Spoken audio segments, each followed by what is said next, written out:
Guys, IAS के current affair discussion programme में आपका स्वागत है।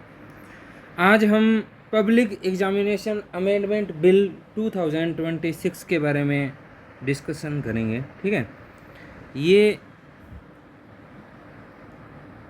Public examination prevention of unfair means इसका पूरा नाम है। ठीक है, ये 2024 में आ गया था, ये मतलब एक्ट बन गया था पहले, लेकिन इसमें कुछ खामियां थी।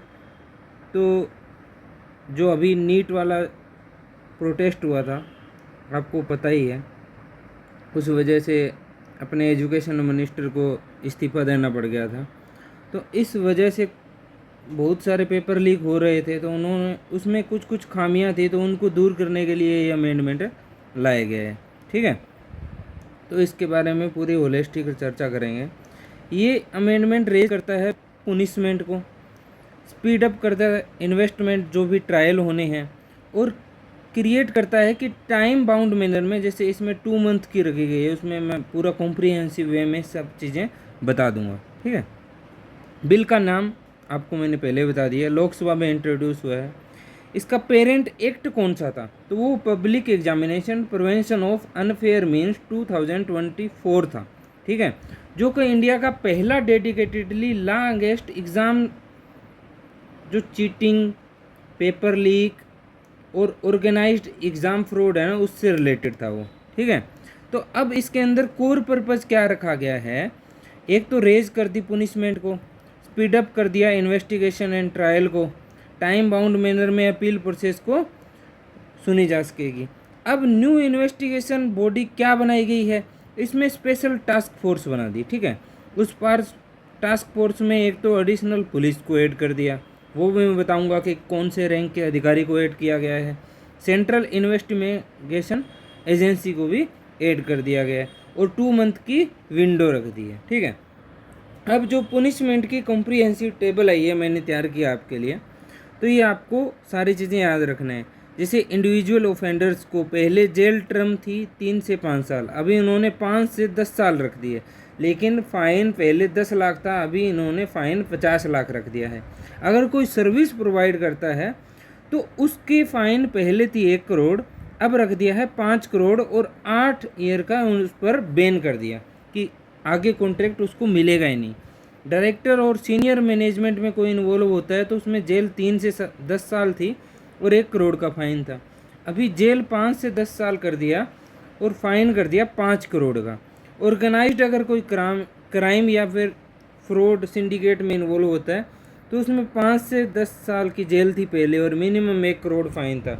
अब उसी को 7 से 10 साल कर दिया गया है और मिनिमम 10 करोड़ का फ़ाइन कर दिया गया है। अब इसके अंदर जो 2026 में, इसके अंदर एक तो सेंट्रल गवर्नमेंट के अभी सेटअप कर सकते हैं वो STF को, स्पेशल जो टास्क फोर्स होती है, और इसको वो अलग मतलब इन्वेस्टिगेट करेगी, क्लियर और फोकस्ड रिस्पॉन्सिबिलिटी के साथ। 2 मंथ की डेडलाइन उसके अंदर सेटअप की गई है। FIR रजिस्टर तुरंत हो जाएगी और रेफर कर जाएगी जो भी सेंट्रल एजेंसी इसके अंदर पार्टिसिपेट करेगी। न्यू स्पेशल टास्क फोर्स, उस कोर्ट के अंदर क्या होएगा, जल्दी जल्दी चीफ जस्टिस से कंसर्न करके हाई कोर्ट के उसका निवारण किया जाएगा। डे टू डे हियरिंग हो जाएगी विदाउट अननेसेसरी ब्रेक के लिए, और trial to be completed within 3 month of a chargesheet filing, ये क्लोज ऐड कर दिया गया, पहले ये क्लोज था नहीं। और पेंडिंग केसेस को जल्दी से जल्दी उनका निवारण किया जाएगा।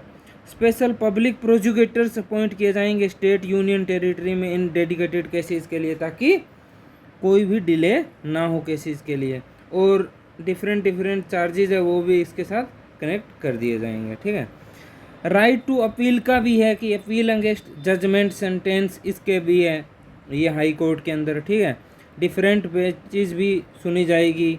Appeal must be file with in 30 days, और वो जो अलाउड है नेवर बियॉन्ड 90 डेज होना चाहिए। तो इससे स्टूडेंट्स को क्या फ़ायदा मिलेगा, जो भी ये कोलेक्टिव चेंजेस हुए हैं, raise cost of exam frauds of the offender and ensure faster detection. ठीक है, ट्रायल जल्दी हो जाएगा, पुनिशमेंट भी उनको जल्दी मिल जाएगी, और जो ऑनेस्ट एस्पिरेंट्स हैं जो ग्रेटर कॉन्फिडेंस के साथ तैयारी कर रहे हैं, तो उनका जो ट्रस्ट भी जो बिल्ड हो रखा है वो ट्रस्ट मेंटेन रहेगा, अकाउंटेबिलिटी रहेगी सिस्टम के अंदर, ठीक है। अब ये टॉपिक आप कहाँ कहाँ कोट कर सकते हो वो मैं बता देता हूँ। GS2 के गवर्नेंस, ट्रांसपेरेंसी और अकाउंटेबिलिटी से रिलेटेड अगर कोई आए तो इस बिल को कोट कर सकते हो। GS2 के अंदर जो स्टेचुटरी बॉडी और मैकेनिज्म, जैसे कि इसको कंपेयर कर सकते हो पोक्सो फास्ट ट्रैक कोर्ट्स और NIA कोर्ट जो भी इसके अंदर इस्टेब्लिश्ड होएगी।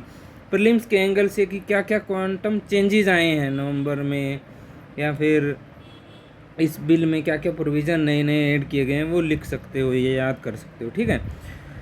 इसके बाद में जो इसका भारतीय न्याय संहिता की एक ये new criminal law replacing IPC, ये थोड़ी बहुत कुछ चीज़ें याद कर सकते हो। नंबर्स में चेंज हुआ है तो ये आपको याद रखना है। कुछ प्रीलिम्स कैप्सूल मैंने यहाँ ऐड कर दिए गए हैं, इसका स्क्रीनशॉट आप रख सकते हो, प्रीलिम्स के लिए रिवाइज करने में आसानी होगी। Thank you so much.